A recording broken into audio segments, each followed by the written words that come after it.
కేవలం 7,999K up to 10 kgs వరకు బరువు తగ్గి అధిక బరువు నుంచి వచ్చే ప్రధాన సమస్యలను దూరం చేసుకోండి. తెలుగు సినిమా పాన్ ఇండియాను దాటిపోయింది. పెద్ద సినిమా అంటే పాన్ వరల్డ్ మూవీనే. నిన్నటి వరకు పాన్ ఇండియా మూవీ కోసం హిందీ, కన్నడ, తమిళం, మలయాళం నుంచి నటీనటులను దిగుమతి చేసుకున్నారు.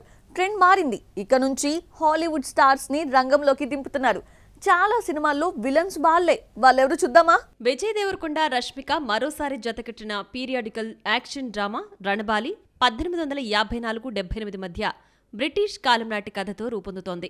Mummy movie villain Arnold Vosloo రణబాలిలో సర్ థియేటర్ హెక్టర్ అనే ప్రతినాయకుడి పాత్రలో కనిపించనున్నాడు. ఈ విషయాన్ని డైరెక్టర్ రాహుల్ సంకృత్యాన్ సోషల్ మీడియాలో పోస్ట్ చేశాడు. హాలీవుడ్ యాక్టర్స్ తో పనిచేయడం జక్కన్నకు కొత్తేమీ కాదు.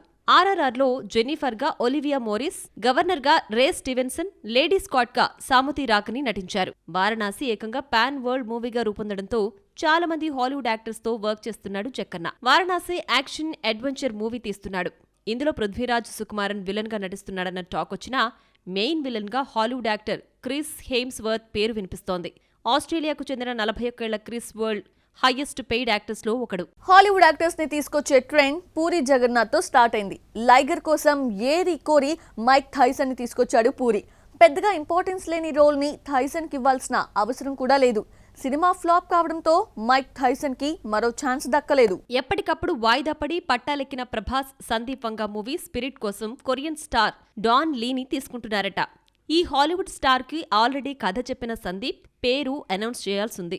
మాఫియా బ్యాక్ డ్రాప్ తో రూపొందుతున్న డ్రాగన్ లో Dune fame Benedict Garrett, Alexander Mizev వంటి ఇంటర్నేషనల్ నటులు ముఖ్యమైన పాత్రలు పోషిస్తున్నారు. లీడ్ రోల్స్ రెమ్యునరేషన్ కోసమే కోట్లు కుమ్మరిస్తున్నారు. హీరోకు 100, డైరెక్టర్ కు 100 కోట్లతో పాటు హాలీవుడ్ నుంచి తీసుకొచ్చిన స్టార్ కు కూడా భారీగా ముట్ట చెప్పుతున్నారు.